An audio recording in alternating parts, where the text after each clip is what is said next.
Okay, I'm going to start it up. All right, and welcome to the Best in Slot podcast, a Warcraft podcast by the community for the community. This is episode 2. I'm your main host, Sparty, and my co host this week is again Midgettes, who I've voluntold and asked nicely to be on with us. So today's podcast will be specifically about BlizzCon. It'll be just a different type of segment here rather than our community and soapbox and everything else. But hello, Midgets, how are you? Hi, Sparty. Welcome back. How was BlizzCon? It was fantastic. It was an awesome time. I loved it. It's always a new experience. It's always something different. But I had fun. It was awesome. I mean, there's nothing else to say. But it was amazing. The energy was incredible. Met new friends, old friends, made some new ones. It was great. I loved it. How was Con before? Boy, I can't talk. How was Con before the storm? Kind of Storm was fantastic. I back that as a huge proponent of these podcasters and the podcast that we do. Conduct for the Storm was fantastic, even better than last year's. The artists up there on the walls were fantastic. So they essentially had an entire wall of all these prints from various artists from around Warcraft, around Blizzard, from whether it was Warcraft or Overwatch or everything else. It was awesome. Great meet and greet there too. So we had a little section with Sparty, and I was next to Automatic Jack, who's a giant, tall beast. I had no idea he was that tall. Elvine, Salute, all these guys from all over the place were around, which was awesome. And they had some really cool Blizzard employees there too. Doing autographs, chatting with the players, and it was a lot of fun. I loved it. Did you see the picture that Miss Miggy got? She No, got the priest one. It was so gorgeous. was that one by Fabelina too? No, I don't think that. Boy, I'm not sure. I don't want to guess who it was by. But I can look it up. But it was an excellent picture of the priest class hall mount and a human priest. It was just gorgeous. I think I saw it on Twitter. I can't recall which one it was, but every one of those artists were fantastic, and we got an awesome print as well. I don't have it here in front of me, but we got the is it a friend one or a Frenone? She made this nightmare one, and it was my second choice. But I loved it. It's awesome. It's gonna definitely go up on our walls with our other Warcraft memorabilia. So It was there she is. actually There's by Miss Mickey in Freedom. chat. I see her. Oh, is it Freenon as well? Yeah, she's yeah. It was awesome. Like again, these artists are incredible, and what they contributed to the community in terms of their talents and skills, absolutely amazing. Now, what about the Q&A? Well, wait a minute. You won a picture, didn't you? Yeah, I got the nightmare one that she made. Friend one. I don't know how to pronounce her name, but I reached out to her a while ago before Convert Before the Storm, and I just had to give her this. The special pat on the back, and I told her, I was going through all the Con Before the Storm pictures, choosing my own, and I told her I absolutely loved hers, and I was hoping to win hers, and apparently that's something she needed at the time because she was feeling really down, and again, people don't give enough positive feedback. If you love something that somebody's doing, let them know and tell them, because you never know what's going on in people's life, and people always love hearing that kind of positivity. So, yeah. Well, the one thing I noticed about BlizzCon in general is it brings out the best in the community. And watching the Twitter feed, because I wasn't there, we get to be there with you, but there's so many awesome stories. Um, I was really proud of our showing at the Q&A. You were there. You became a meme. And then we had a couple of other ZTH. We've got singing Sparty all over the place. How was that? The Q&A was really awesome. Randy Arcavax, who again is a huge fan and a friend as well. He went through a lot of these questions, and there was like stacks and stacks of these questions that people submitted. And they really wanted them to be more Battle for Azeroth focused, so they chose definitely questions that were focused on the new expansion rather than, hey, I played a Paladin 3 years ago and you nerfed this ability, why? And I think the feedback in general from the Q&A was the questions were more on point, more relevant, there was less sort of wasted time. And it was a really cool experience to do. Like, it was a huge honor, honestly. I've always wanted to do something like that, and of course, even doing podcasts and streaming for years, it's still pretty nerve-wracking. And of course, I was nervous doing it, hoping I wouldn't say something stupid or screw up or fumble over my words. But I loved it. It was great, and obviously the devs had great answers for a lot of our questions. I don't know. I think the best line there was, "Hi, I'm Sparty, GM of Death Jesters, Zeros to Heroes, and Tally." That was Yes. my favorite part. Well, that's typical Sparty. Like that's my personality, and a little bit of humor injected somewhere is just it's all me, right? And I think I talked to Kvax there in terms of what's proper etiquette for these things, where people give these guys a lot of flack for going on and on and on and on, and like I'm not there to plug my stream and Twitch and all that other stuff. It's you're there sort of to introduce yourself, and he said the same thing. It was, hey, say something, right? Too long is annoying, but if you say nothing, it's also really weird. And she goes right into your question. So, say you're Sparty from Stormrage and you play a Paladin, and here's your question, right? Super simple and super short, and that's great. But you're right, though. We had a huge showing from Zeros to Heroes, right? Myself, Novos, and Zakul, which were there, and that was incredible. I had no idea that we'd have that many players asking questions, right? People would be saying it was rigged, but, it wasn't. They were just really good questions. Well, the best thing about it is after what, 6 years Tally's been in the guild, you finally get to be his GM. It's official because it was at BlizzCon. That's right, and I put my foot down on that, right? I am Tally's GM, not the other way around. Well, and then you put this blue blob on. I thought, what is that? It took me forever to figure it out. But tell me about the diorama. The blue blob, you mean the Sparty action figure? Yes. So Blizzard set the Guinness record for largest video game diorama. Essentially, 10,000 BlizzCon goers were randomly selected, and it was their highest item level character in Warcraft. And essentially what Blizzard did was they 3D printed their character, transmog and all, dipped them in, the beautiful, luscious royal blue of the Alliance or the ugly Horde red, and put them in this this huge diorama of the Undercity or Lordaeron, right? And it was just the invasion, the battle. The thing you saw in the cinematic, well, they put it in a massive diorama. I can't recall the size of it, but this must have been probably 6-7 meters by another 6-7 meters. Again, 10,000 little individual action figures.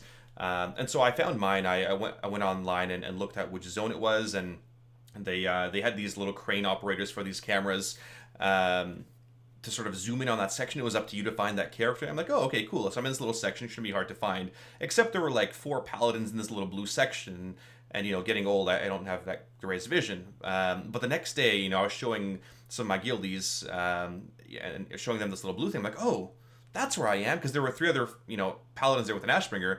But I finally saw my paladin with my Ashbringer and my tier 3, and that's what gave it away. So definitely on my Twitter there, and definitely a really cool moment, sort of feeling part of the actual invasion of Lordaeron, or the reclaiming Lordaeron, not an invasion. Well, I did finally figure it out that it was the Ashbringer, and I thought it was really cool. I hope Warcraft answers my question, because I'm really curious, being in the 3D industry, how many printers and how long it took to print all of that, because I know how long 3D printing takes. Yeah, that's actually a good question.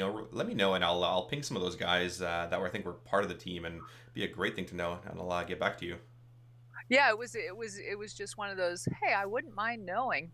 And I saw our mugs. What was the reception of the mugs? Those were great. I think everybody loved the mugs. I mean, they were awesome. They were crazy heavy, and obviously you shipped them to one of our guild members, who then drove them over to BlizzCon, and it was 30 some odd mugs that we had. And again, for those of you that are coffee goers, these are high quality and proper bistro mugs with either that Jester's logo or the Zeros to Heroes logo. And every year I do something nice for my guildies, whether it's hoodies, or we did these laser etched beer glasses and shot glasses one year. This year it was mugs, because we're getting older, we need our coffee, and it was something different, right? I like giving my players this kind of appreciation of, you're part of the family. These all be your memories. If you're long done playing Warcraft, you'll still be part of the family, and these are what you'll have going forward. So hopefully next time. I know they're really cool, because I have one of each, and I know they were 70 pounds to ship out, and that wasn't all of them. We've got some more coming out for Christmas.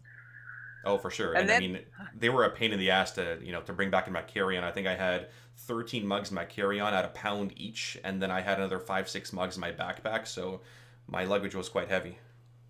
Well, that's how we get things to Canada these days. We just bring you to BlizzCon. I see you found Hogger, too. After 1,000 kills, you'd think you'd quit putting a bounty out on that poor Hogger. Well, I mean, that cosplay was friggin' fantastic. Laura Mercer was the person that was in the costume, I believe.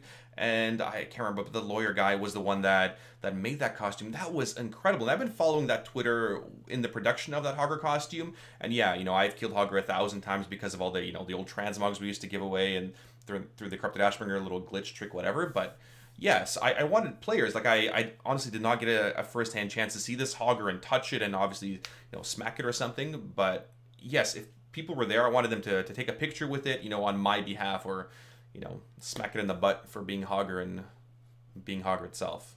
But no, it was amazing. Did you see the tweet that she did after she won?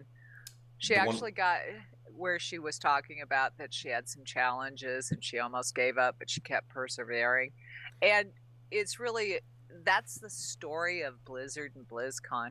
I think that, you see so many of these, Zorbix. I think that's how you say yep, the turnip's name. He yep. was talking about after BlizzCon how he's kind of antisocial, and I saw that too. he was so glad to be home. And you get to see these stories, and it's what makes the community. And then we have our favorite, the red shirt guy, and I Hmm. saw that you ran into him too. Yeah, I've sort of seen him in previous BlizzCons, but yes, I'm a streamer, and yes, I'm a sort of public figure and your favorite B-level streamer, but I still get a little starstruck by these guys. The first time I saw guys like Sko or some of the big-time streamers or players, I'm like, oh, that's really cool. I don't think I have the courage to go up and say hi to them. Same thing with Redshirt guy, like, and he's just a regular, nerd like any one of us, right? And you say the same thing, where, we're all a bunch of, antisocial misfits playing Warcraft. We're not, like, regular cool people. Well, I'm sure there's many out there, but we're just regular nerds, and we love nerding out with our Warcraft stuff. And yeah, meeting Richard guy was pretty cool. He was there with his mom, and unfortunately they weren't part of the Q&A, but their questions did get asked, right? And it was it was different, and I'm glad there's not too much rioting about Red Shirt guy not being there. But again, it was great to meet him and talk to him to lore about that kind of stuff, or talk to him about lore. And of course he's got a full toolkit of knowledge on everything and everything. So I don't know. He's a good guy. I mean, hopefully we'll see him again. Next year. Well, I'm beginning to think you were stalking Watcher Dev because I keep seeing you with all these photo bombs. What's with that? Listen, Watcher's a really good-looking dude, right? For those of you who don't know, Watcher is the old former raid leader of Elitist Jerks from back in the day of Burning Crusade, back when they had their website. And that's sort of how he got his start in Warcraft and designing, the raids and things like that. And now he's game director, I don't know, lead something. But no, he's a great guy, and met him at the movie premiere, and he's a little dreamy. I'll be honest, like he's a good looking guy, like some of those other guys, and I've got a bit of a man crush on him. But he's also really awesome to talk to, and he's very honest and open. And of course, I said hello to him, and I had some of my guildies in tail. I'm like, listen, you got to meet my guildies. They'd love to take pictures with you, and they did. And of course, I was right behind him, so I'm like, well, I'm just gonna photobomb this stuff, right? No one's gonna know. Of course, they Well, popped I up later. know. So I'm thinking you're stalking the poor guy. I would. Well, no restraining order, hopefully, but he's a good guy. And Watch again, out, Watcher Dev. Here comes Sparty. there he goes again. Better go the other way. That's right. Now, did you get to see the closing ceremonies and see Muse? So yes and no. I mean, part of it was we were getting really tired and I have to go pick up our Blink store thing, and I thought the show was going to start later. I thought it was going to start closer to 8:30 because the closing ceremony I think was at 6:30, and it'd be a little bit later, and there was always a gap of closing ceremony to musical events and all that stuff. I clearly played that wrong, and we went home to sort of relax and get we had to cook burgers for the guild before it was quiet time in Anaheim. And I actually missed Muse, so I feel really bad for missing Muse. My wife's gonna kill me because she was jealous of me going down there. But I guess I'll have to catch Muse next time they're in Vancouver or something. So I felt really bad for missing them. Well, you can't see everything. I think they're on the virtual ticket, though, so you would be able to see them then, aren't they? That's the thing. Like I saw some of the clips from Twitter, the pictures, and the Reaper mask that Matt Bellamy had, and yeah, I'm just gonna have to watch on the virtual ticket now. Well, that's the nice thing about going to BlizzCon is you get to see the stuff you missed on the virtual ticket. Yeah, so I guess you and a lot of our other viewers were on the virtual ticket, or you were watching it. What are some of the highlights there? I've never really watched the virtual ticket since I've been to these BlizzCons, but what were some of your highlights there? Well, the inside the Blizzard Vault series is cool. They're showing all of these things that they've kept over the years, and then they talk about how they've helped other people. I just love Blizzard and the company that they are and the things that they do. And just watching that series, if I could tell anybody to sit down and watch anything from BlizzCon, sit down and watch and listen to the passion and hear the stories and find out how it's all intertwined into what we call a community.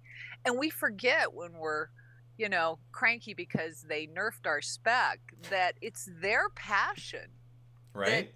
that make this game.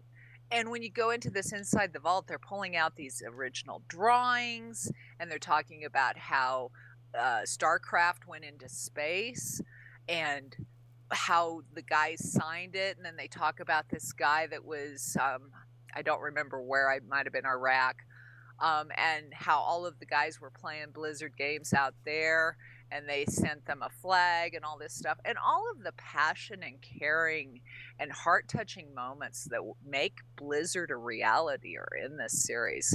I recommend it. As far as the rest, the nice thing about seeing the panels is I get to see up close and personal. The Mm-hmm. thing I miss, though, is the for the Horde that you feel in your bones when you're at BlizzCon. So nothing can replace being at BlizzCon, but it's darn close, and I thank Blizzard for opening it up. Oh, for sure. I mean, it's so tough to replicate those feelings. I saw a tweet from Watcher again, who I stalk obviously, and he was going to be late for a panel, but the opening of the doors and the stampede and the rush of energy and people going in through there, that can't be replicated, right? You have to be there, watching from one of the balconies as people rush in, and I'd love to be there one day, seeing everybody rush in like that. But again, you can't replicate those things, but it's damn close, right? It's absolutely amazing. Well, if you saw Celestion's tweet, he was talking about how this one gaming community exceeds all of Mm. the others in people. It was really cool. Yeah, We I saw just that tweet need as well. to I was going to thank mention it. Blizzard for that. Oh, for sure. I mean, that. If one thing that our viewers could do, coming out of the stream, coming out of this podcast, and I mentioned this on one of the days of Twitter too, right? It just go thank a Blizzard employee for what they do, right? They've got such passion and energy, and they love what they do. They legitimately, truly love it. And I'm sure if they had no bills to pay, they would do it for free because they love doing this kind of stuff. And it's great to see, again, guys like Celestalon, a lot of developers put so much heart and care and love into this game, and that's what makes it amazing. It is. Well, and you can't say that they don't listen to us, because here comes classic WoW. What do you think about that? So listen to J. Allen Brack, talk about these cookies and this ice cream. Like, what is this guy talking about? And then he pulls up the whole vanilla thing, and I'm like, what? What the shit? And I didn't think they would do it. I thought it was okay. We're just gonna sort of appease them by talking about it and talking to them. But I'm actually, really surprised. And I've never been against the whole classic server thing, more so against the classic IP stealing stuff on other servers. But I mean, if people want to play vanilla, and I mentioned this in my stream earlier, great, all the power to them. I think it'll be a very expensive I told you so later on down the line. But this is so early in the pipeline that we shouldn't see classic until sometime in 2019. That's how early it is. But I think it's great that they've said they've listened to everybody, and this is the direction they do want to go. And I mean, I agree with Jalen Brack that it'll be, you think you do, but you don't. But they're going to give it a shot and do it for the community, and that's really what matters. It'll be a fairly purist environment. I mean, aside from the bug fixes and things like that. But truly, though, if people never played vanilla or never got to experience it, I hope they do. There's things that can't be replicated. The Hunter quest line, the Paladin Warlock ones, the whole grind and running around and exploring things for the first time. It is truly a different game because it was a much different era. And it'll be up to us as a community to decide sort of which patch and which things go in, whether it's 5 men upper Blackrock Spire or 15 upper Blackrock Spire, that kind of stuff. Will Reckoning Bomb still be in, or will it be patched out? And again, that's stuff down the line. But I mean, hopefully people get to see it and experience it, and hopefully they enjoy it and see truly what a much better game it is now, and they really really respect what the game is now compared to what it was back then. Well, I might have to play it just on the off chance that I might finally get a baby Blizzard bear. Yeah. But, Oh, I know. Something there you're you missing. have it. I don't know. I came in as Wrath, and I'm a Wrath baby, but I don't know if I want to go back and lose all the conveniences. But we'll see. Well, Hmm.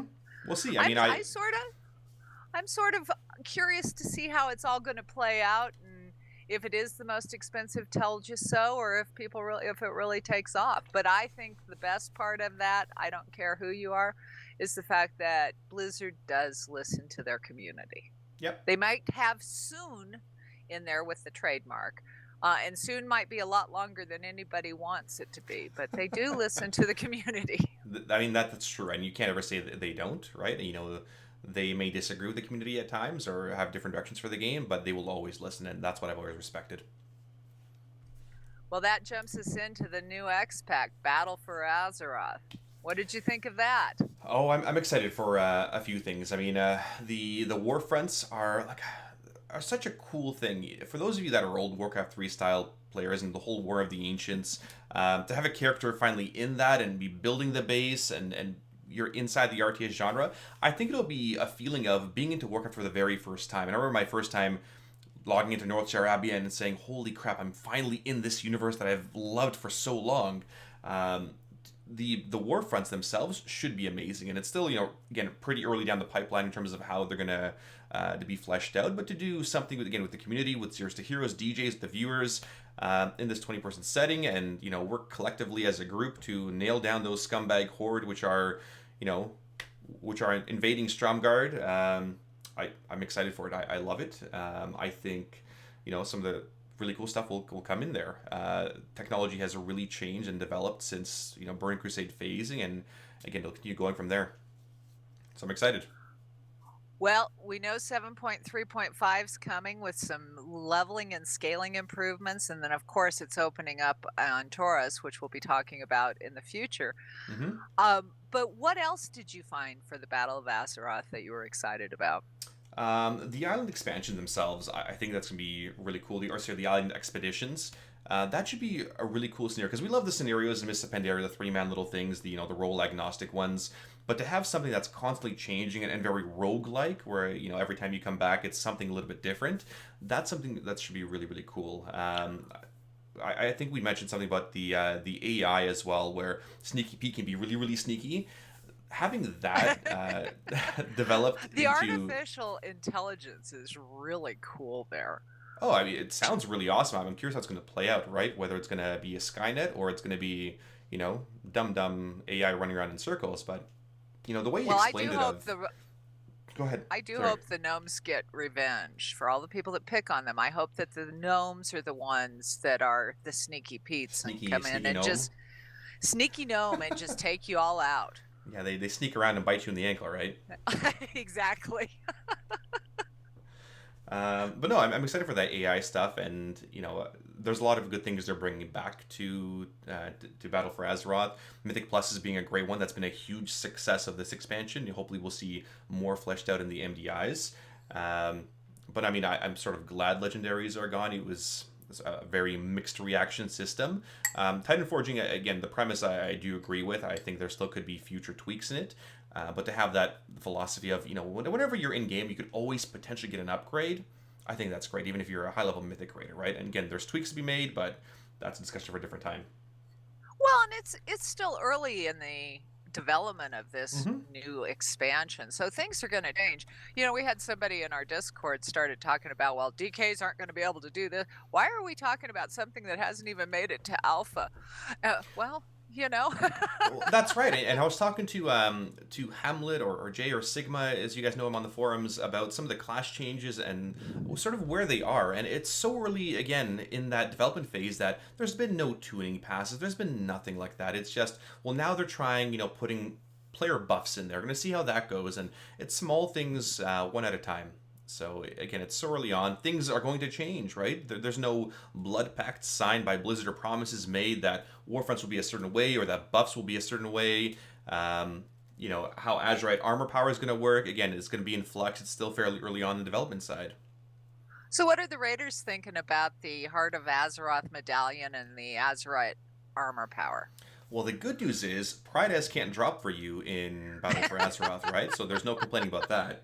But it is, again, a different style legendary system. It's sort of similar to what it is now, where you'll be able to empower certain pieces, and there will be some of that choice involved, similar to what we did with any other like Crucible. Definitely less RNG though, where the items are exactly the same, right? The same talents, and they want that again the choice to be meaningful and not be choosing between a damage reduction talent and a DPS talent, right? It should be something very similar.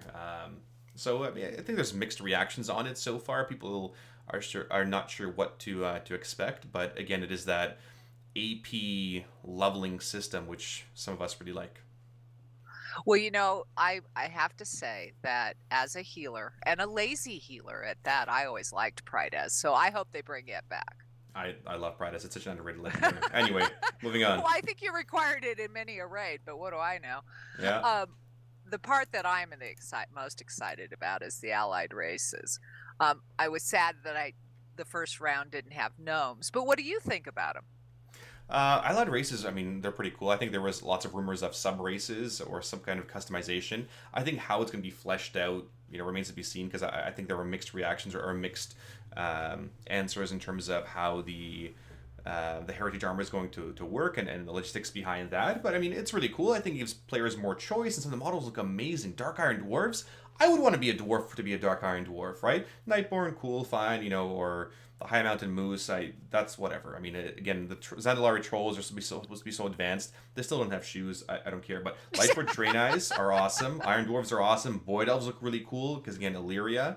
And again, I think the best part of that, best part of the whole system, is that you guys get 6 more character slots per realm. So for those of you that are, these alt levelers, like I know you are, Midgets, that's great that you'll have more character slots. That was my first concern. Oh my goodness, are we going to have enough slots? And I'm afraid I may have to at least go check out the Zandalari Trolls. So you might find me over eating rocks for a while. But I'm going to probably do at least 1 or 2 from 20 all the way to 120, because I want those appearances. Those are kind of my new collections. Mm-hmm. No, for sure. And now, but we have a problem here, because there's not enough choices for you to get an appearance for your paladin. Not that I expect you to be leveling anything. Yeah, I mean, I guess I could get more transmogs, but how much will I truly change from the regular tier 3 Sparty that Like, I might have a shield and a sword this time, because I'm pretty sure, or a shield and a waste this time, because I'm pretty sure we're not going to have that two-handed style, so the Ashburger may just come around as a, an aesthetic piece. I don't know, we'll see. I mean, it'll be tier 3 transmogs. What will happen? I don't know. I don't like change. I like wearing the same clothes every single day. You don't say. How long did it take us to get you on Discord? Well, a while. I'm very stubborn, apparently. Apparently. Speaking of stubborn, the one question that came up that I was shocked that came up in the Q&A was the flying. And I loved to watch your devs' response. Yeah, no, I mean, flying is something I asked in the Q&A as well, or one of my questions I submitted, because it's a pretty important question to a lot of players. I really don't care about flying. It's, it's ground mount, whatever. I would have been fine with no flying much of the expansion again, and I think it's the right path, right? Doing this whole Pathfinder system of you're doing the lore, you're experiencing the content on ground, the way it's meant to be done, doing the whole quest system, and you're really experiencing what they've designed in, again, both Warlords and now Legion, and looking around to see the beauty in the world, and then getting flying for convenience, which is awesome. Sparty, you don't stop and see the world. You're moving to the next quest. The one time I quested with you, you're like, where's Midget? I'm in the building, looking at treasures, and you're killing things, and then you got me killed. So you don't experience the world, flying or not. Oh, I do later on, though. To be fair, though, like, after I've cleared the raid many, many times later, I finally stop to smell the rose, and I look around, oh, wow, that's really pretty, right? I never really experienced it in a raid, because we're there, we're raiding, we're going. But to finally look around later on, or, look at Argus, or look at Azeroth from Argus, that's the kind of stuff that you really appreciate. It really, it adds to the immersion in the game. Oh, I love the immersion in the game. I'm a little cautious about the PvP toggle. I moved to a PvE server for a reason. Mm-hmm. What do you think about it? Again, like I never wanted to be on PvP servers simply for the ganking, and initially when we created the guild, we thought there'd be a lot more children on PvP servers just ganking each other, wanting to do horde stuff. To the point where we almost went on to an RP server, which I think would have been a definite mistake too.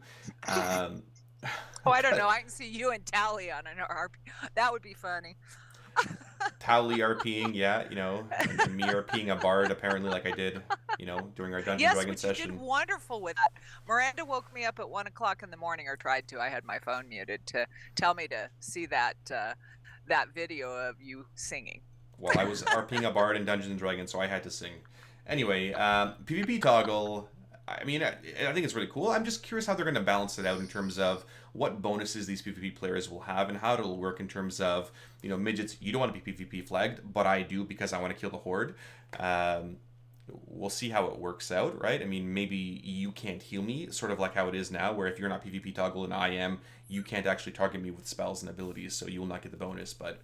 Who knows? Who knows how it's going to work? I'm curious to see what they're going to do. I'm less worried about it after Watcher Dev made his comment of just that he didn't want the people that didn't want to play PvP to feel like they had to or were going to be punished for it.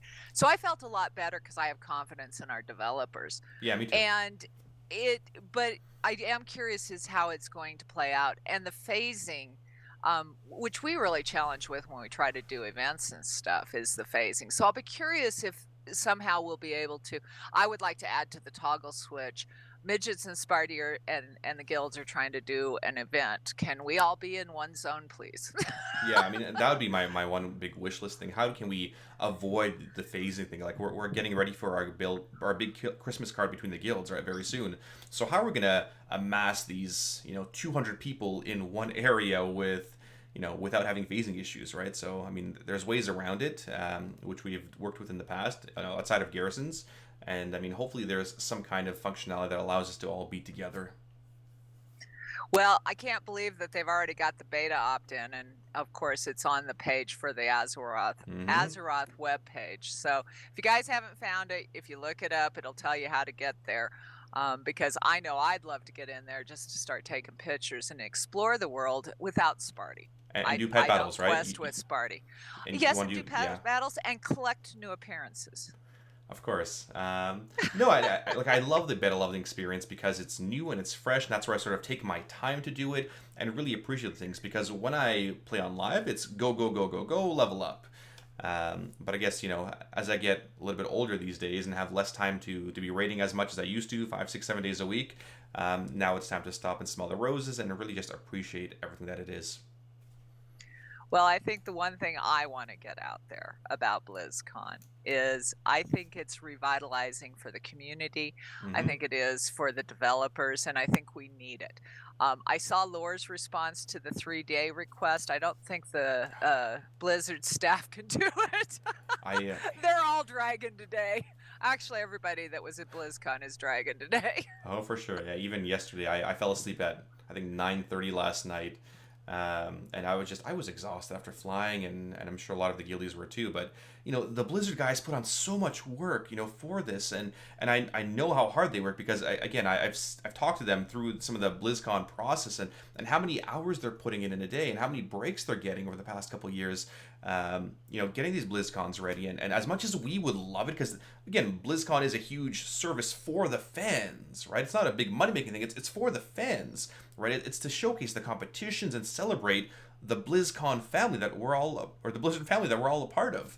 And as much as we'd love 3 days, and I'd love 2.5 days for all the things that I'd want to see and I didn't get a chance to see, I totally get it. We can't ask too much of these guys, right? Like we can beg and plead, but they're humans at the end of the day, right? We do our best.